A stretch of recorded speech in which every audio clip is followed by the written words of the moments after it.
Salam damai sejahtera Kristus bagi kita semua. Sukacita yang besar kembali kita boleh beribadah bersama-sama untuk merenungkan firman Tuhan, memuji dan mempermuliakan nama Tuhan. Nah, saudaraku, perikop atau ayat-ayat yang terkenal pada masa-masa seperti saat ini di tengah-tengah pandemi COVID-19 yaitu Mazmur 91. Saya begitu tergerak, saya begitu terdorong saudaraku untuk kembali mengajak jemaat semua merenungkan perikop ini, pasal ini. Mazmur 91 yang judulnya adalah dalam lindungan Allah. Ini merupakan bagian dari Mazmur yang ditulis oleh Musa. Nah, saya akan membacakan ayat yang pertama, Bapak Ibu Saudara semua, jemaat Tuhan, dimanapun Bapak Ibu semua berada saat ini di rumah masing-masing, yang ada di gereja, mari kita akan membaca ayat yang kedua. Saya baca ayat yang pertama, Bapak Ibu Saudara ayat yang kedua, terus bergantian sampai dengan ayat yang ke-16. Dengan suara yang keras sampai telinga kita mendengar, karena iman timbul dari pendengaran dan pendengaran akan firman Tuhan. Judulnya dalam lindungan Allah. Orang yang duduk dalam lindungan yang maha tinggi dan bermalam dalam naungan yang maha kuasa, jemaat akan berkata kepada Tuhan, tempat perlindunganku dan kubu pertahananku, Allahku yang kupercayai. Sungguh dialah yang akan melepaskan engkau dari jerat penangkap burung, dari penyakit sampar yang busuk. Dengan kepaknya ia akan menudungi engkau, di bawah sayapnya engkau akan berlindung. Kesetiaannya ialah perisai dan pagar tembok. Engkau tak usah takut terhadap kedahsyatan malam, terhadap panah yang terbang di waktu siang, terhadap penyakit sampar yang berjalan di dalam gelap, terhadap penyakit menular yang mengamuk di waktu petang. Walau 1.000 orang rebah di sisimu dan 10.000 di sebelah kananmu, tetapi itu tidak akan menimpamu. Engkau hanya menontonnya dengan matamu sendiri dan melihat pembalasan terhadap orang-orang fasik. Sebab Tuhan ialah tempat perlindunganmu, yang maha tinggi telah kau buat tempat perteduhanmu. Malapetaka tidak akan menimpa kamu, dan tulah tidak akan mendekat kepada kemahmu. Sebab malaikat-malaikatnya akan diperintahkannya kepadamu, untuk menjaga engkau di segala jalanmu. Mereka akan menatang engkau di atas tangannya, supaya kakimu jangan terantuk kepada batu. Singa dan ular tedung akan kau langkahi, engkau akan menginjak anak singa dan ular naga. Sungguh hatinya melekat kepadaku, maka aku akan meluputkannya, aku akan membentenginya, sebab ia mengenal namaku. Bila ia berseru kepadaku, aku akan menjawab, aku akan menyertai dia dalam kesesakan, aku akan meluputkannya dan memuliakannya. Dengan panjang umur akan kukenyangkan dia, dan akan kuperlihatkan kepadanya keselamatan daripadaku. Yang percaya katakan amin. Doa saya Mazmur 91 ini jadi kenyataan dalam hidup kita, benar-benar jadi bagian dalam kehidupan kita. Nah, saudara yang kasih Tuhan, tema khotbah pagi hari ini yaitu dwell in his presence, tinggal dalam hadirat Tuhan. Nah, saudara, di dalam bahasa Inggris hadirat Tuhan itu digunakan kata presence of God, P-R-E-S-E-N-C-E, presence. Dan itu juga berarti kehadiran. Jadi hadirat itu merupakan kehadiran Tuhan dalam kehidupan kita. Nah, ada sedikit kerancuan saudaraku antara presence of God dan present of God. Kalau present yang kedua yaitu P-R-E-S-E-N-T itu artinya hadiah, artinya berkat, pemberian. Nah, banyak orang Kristen, saudaraku, rancu dalam hidupnya. Dia berkata dia tinggal dalam presence of God, hadirat Tuhan.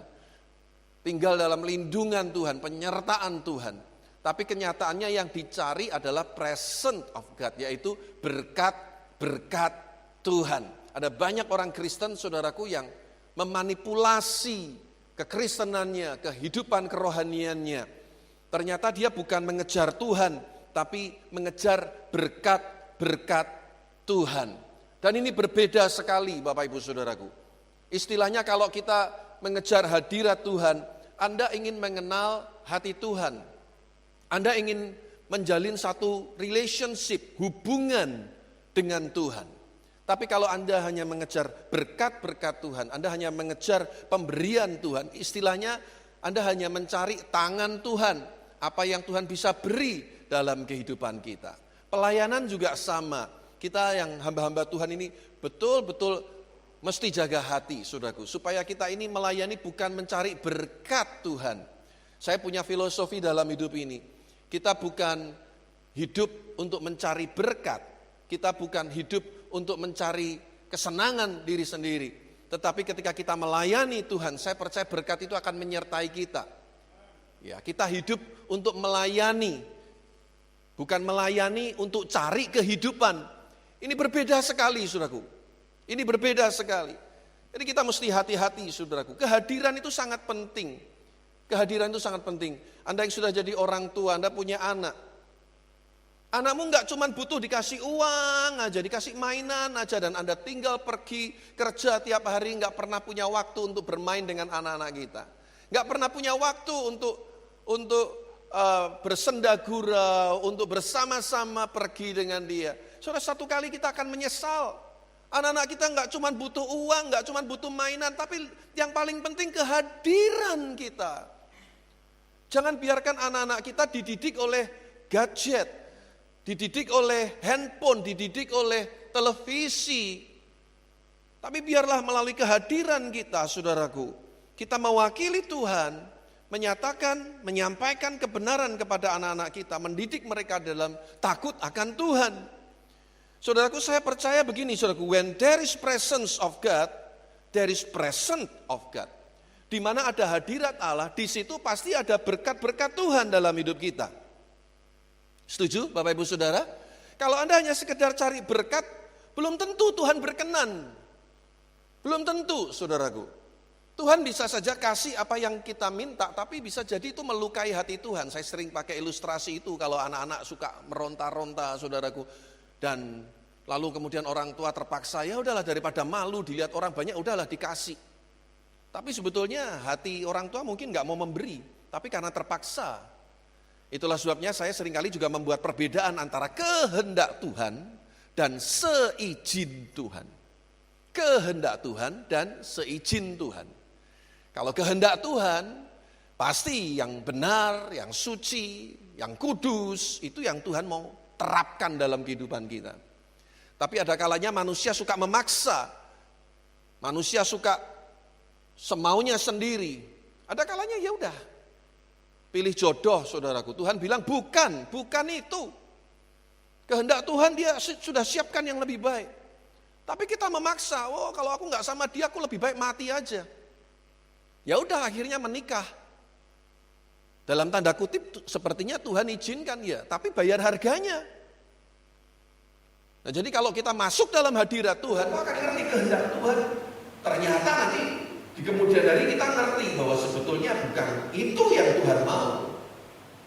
Nah, jadi saudara kasih Tuhan, saya rindu setiap kita, yuk kita kejar hadirat Tuhan itu, kehadiran Tuhan dalam hidup kita.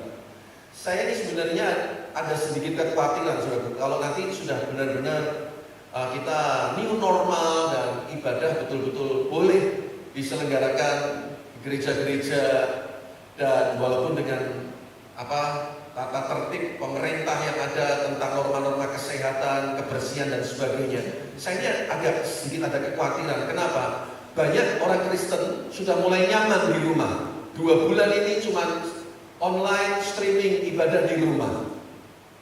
Nggak ada yang tahu apakah Anda serius, sungguh-sungguh beribadah, atau Anda main-main sambil lalu, ya kan? Kalau di sini kan sopan-sopan, di rumah mungkin pakai daster, sambil kemana, ngapain, ngemil. Hari Jumat 2 hari yang lalu kami Zoom meeting. Saya sebagai fasilitator doa regional Semarang, saudara, bersama dengan teman-teman doa pagi jam 5. Jam 5 kurang seperempat, saya dengan istri udah siap. Kita udah mulai prepare keyboard karena Bu Vera yang mimpin ujian, saya nyampein renungan jam 5 pagi. Dan beberapa teman mulai bergabung. Dan saya sempat agak terganggu sebetulnya sementara ujian penyembahan, saudaraku. sementara handphonenya nyala, Zoom-nya nyala, saudaraku. Si tante ini sambil jalan-jalan, saudaraku, ke dapur, kelihatan bahwa seperti panci begitu, ngangetin air panas, saudaraku. Saya sambil ngelihat gitu, aduh Tuhan, lebih baik tutup mata aja, saudara. Ya sambil jalan, ya. Saudara kasih Tuhan, tak ada yang tahu Anda di rumah sungguh-sungguh ibadah nggak? Anda di rumah sungguh-sungguh serius nggak? Saudara kasih Tuhan, saya rindu setiap kita ngerti, saudara, bahwa kehadiran berkumpul bersama-sama itu jauh lebih terasa kehangatannya, persekutuannya. Setuju nggak Bapak Ibu Saudara? Daripada sekedar kita lewat internet, saudara, tetap enak kumpul bareng-bareng, enak ketemu. Beberapa waktu yang lalu juga kami diundang di rumah Ibu Elizabeth Philip untuk fellowship sama-sama. Beberapa teman juga sempat ngomong, apa nggak lebih baik lewat Zoom meeting aja? Tapi rupanya beberapa teman udah nggak tahan gitu, udah lama nggak kumpul sama-sama. Saudara, dan saya rindu setiap kita mengerti bahwa hadirat Tuhan itu jauh lebih penting daripada berkat-berkat Tuhan. Saya percaya kalau kita setia dalam hadirat Tuhan, tinggal dalam hadirat Tuhan, sungguh-sungguh menyembah, melayani Tuhan, menjaga hati, selalu connect dengan Tuhan, bangun hubungan yang baik dengan Tuhan. Salah satu cirinya adalah kita rindu untuk bersekutu dengan saudara-saudara seiman. Tapi juga saya percaya, saudaraku, apa yang kita butuhkan, apa yang kita perlukan, tanpa kita minta, sebetulnya Bapa di surga tahu. Dia pasti akan memberikan apa yang menjadi kebutuhan kita. Kuncinya sederhana, senangkan hati Tuhan. Puji Dia, sembah Dia dalam segala situasi dan keadaan. Muliakan Dia. Saudaraku, apa yang kita butuhkan pasti Tuhan sediakan. When there is presence of God, there is presence of God. Di mana ada hadirat Allah, di situ pasti ada berkat-berkat Tuhan dalam kehidupan kita semua. Nah, saudaraku, orang yang sangat terkenal di dalam Alkitab yang suka tinggal dalam hadirat Tuhan adalah Raja Daud. Dan di dalam salah satu mazmurnya dikatakan, dia berkata, sebab lebih baik 1 hari di pelataranmu daripada 1000 hari di tempat lain. Lebih baik berdiri di ambang pintu rumah Allahku daripada diam di kemah-kemah orang fasik.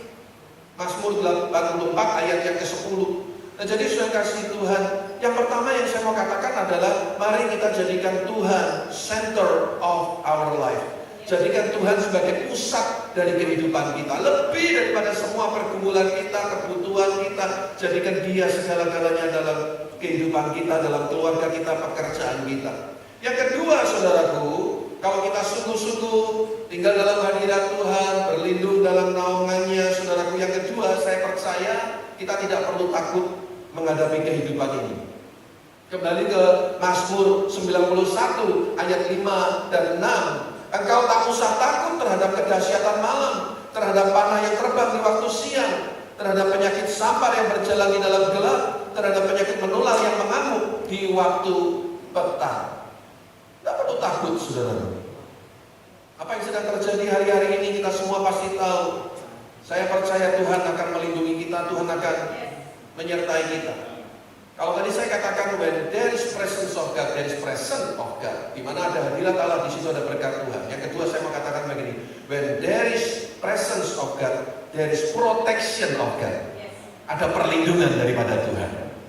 Gak usah takut Bapak Ibu Saudara. Makin Anda takut, imunitas tubuh Anda justru makin lemah. Makin Anda khawatir, Anda berandai-andai akan kehidupan ini, akan masalah yang terjadi dalam hidup ini, makin lemah imunitas tubuh kita, rentan dengan virus. Nah, supaya kita sehat, ayo bangun kehidupan rohani yang sehat, bangun kehidupan rohani yang sesuai dengan firman Tuhan. Takut akan Tuhan, baca firman, perkatakan firman, doa, memuji menyembah Tuhan. Hati yang gembira adalah obat yang manjur, saudaraku. Di mana ada hadirat Tuhan, di situ ada proteksi dari Tuhan. Dan bukan cuma proteksi, juga ada provision, ada penyediaan dari Tuhan. Lihat sama-sama saya, saudaraku, di dalam Kejadian 28 ayat 15. Ada kisah seorang yang bernama Yakub. Yakub ini waktu kecil dia suka tinggal di dalam kemah, sementara Esau suka berburu, suka mengembara, suka ada di dunia luar, saudara. Tapi Yakub itu suka tinggal dalam kemah. Ini gambaran orang yang suka tinggal dalam hadirat Tuhan. Nah, di dalam Kejadian 28 ayat 15, saudaraku, dalam salah satu mimpinya malaikat Tuhan berkata begini, sesungguhnya aku menyertai engkau. Ini waktu Yakub lari karena Esau mau membunuh Yakub. Kita tahu ceritanya bagaimana Yakub merebut hak kesulungan yang seharusnya milik Esau, kakaknya. Dan Esau sangat benci kepada Yakub. Sesungguhnya aku menyertai engkau dan aku akan apa, saudara?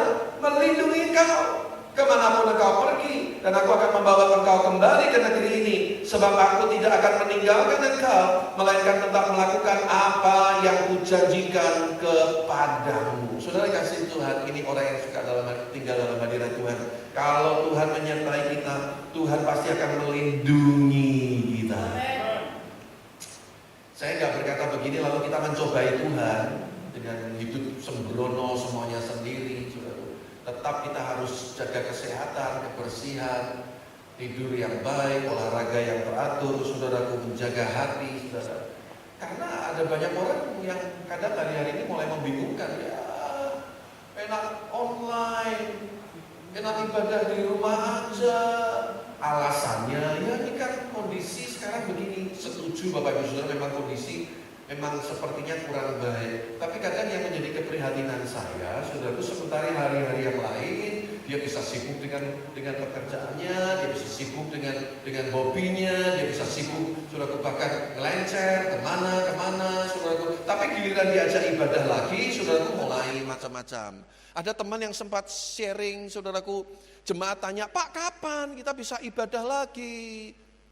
Nah, minggu ini kan mulai ada wacana untuk kembali dibuka ibadah di gereja-gereja hari Minggu tanggal 7 Juni ini 2020. Nah, saudaraku, jemaat yang sama yang tanya kapan kita bisa ibadah lagi, saudaraku. Ketika diumumkan tanggal 7 Juni kita mau mulai lagi ibadah. Oh, nanti dulu Pak, rupanya sekarang belum terlalu aman. Lah, mbok sampai kapan pun juga tidak aman, saudaraku. Saudara yang kasih Tuhan, saya rindu setiap kita ngerti, saudaraku. Kalau kita suka tinggal dalam hadirat Tuhan, pasti ada perlindungan daripada Tuhan. Ya, bukan berarti kita mencobai Tuhan, bukan berarti lalu kita bisa hidup sembrono.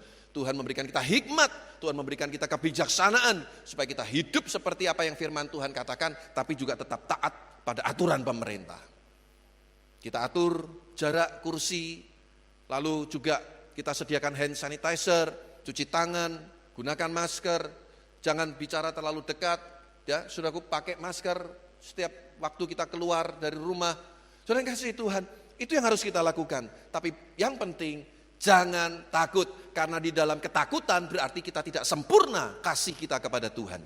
Kalau engkau memiliki kasih yang sempurna kepada Tuhan, dia sumber proteksi perlindungan kita. Nah, yang ketiga, saudara, saya percaya di dalam Tuhan itu ada yang namanya exception of God, pengecualian dari Tuhan. Saya percaya di dalam Tuhan pasti ada yang namanya pengecualian. Makanya tadi dikatakan biar 1.000 orang rebah di sisi kiri, 10.000 di sebelah kanan, itu tidak akan menimpa kamu. Tidak akan menimpa keluarga kita, tidak akan mendatangi kemah-kemah kita. Yang percaya tepuk tangan bagi Allah kita yang luar biasa. Pasti ada pengecualian. Pak, lah itu kok ada pendeta yang mati, Pak? Itu kok ada orang Kristen yang mati, Pak? Saudara, sekali lagi semua ada pengecualian. Tuhan juga punya agendanya masing-masing kepada setiap pribadi lepas pribadi. Kita tidak berhak menghakimi, kita tidak pernah tahu apa yang terjadi sebenarnya.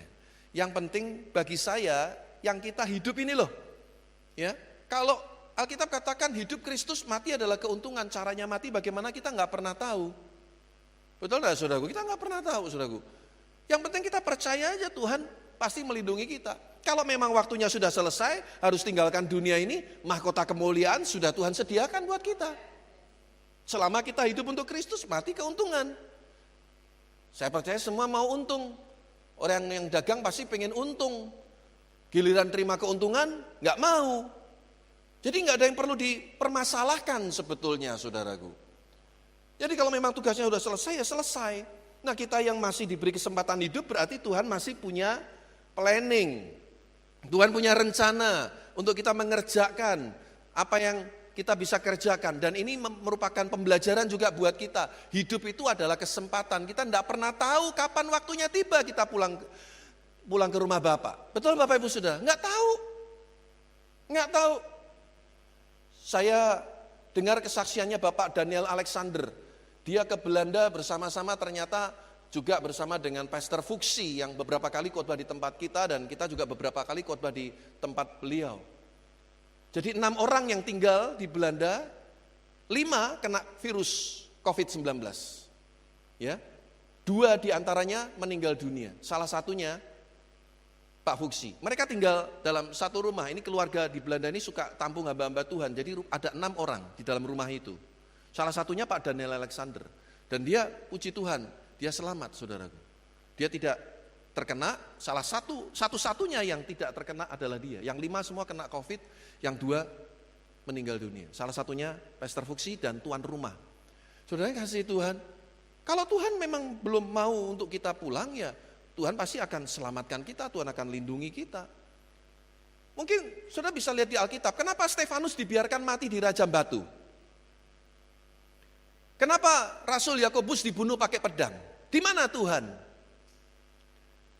Kenapa Rasul Yohanes harus mengalami penderitaan dari tentara Romawi sampai dimasak, digoreng, dicemplungin ke minyak goreng yang panas sehingga dia mengalami kebutaan dan dia dibuang ke Pulau Patmos karena nggak mati-mati, saudaraku. Di mana Tuhan, saudaraku? Saudaraku, selalu ada exception of God, pasti ada pengecualian dari Tuhan. Hal-hal seperti ini membuktikan bahwa mereka punya iman yang luar biasa. Iman yang memampukan orang-orang untuk hidup, untuk berkemenangan, untuk bertahan. Iman yang sama akan memberikan orang-orang tertentu kekuatan menghadapi kematian. Paham Bapak Ibu Saudaraku? Iman yang sama yang membuat Rasul Paulus dipenjara berkali-kali, didera berkali-kali, tetap selamat, tetap hidup, saudaraku. Sementara Stefanus harus mati di rajam batu. Iman yang sama yang Paulus miliki, iman yang sama yang membuat Stefanus itu kuat menghadapi semua penderitaan itu. Menjelang ajalnya dia menatap ke langit yang terbuka dan dia melihat Tuhan, anak Allah itu berdiri menyambut kepulangan Stefanus. Sesuai dengan namanya Stefanus, dari kata Stefanos yang artinya mahkota. Saudara, exception of God, pasti ada pengecualian dari Tuhan. Saya berdoa kita yang masih diberi kesempatan masuk dalam kelompok pengecualian dari Tuhan. Mari kita gunakan waktu ini sungguh-sungguh untuk beribadah, sungguh-sungguh untuk melayani Tuhan, sungguh-sungguh untuk takut akan Tuhan. Waktu kita singkat, Alkitab katakan umur manusia 70, kalau kita kuat 80 tahun katanya kelebihannya semua penderitaan dan kesengsaraan. Saudara, enggak lama, dan satu kali semua kita pada waktu mati, apapun yang kita miliki, kita tinggalkan semuanya. Kita tinggalkan semuanya.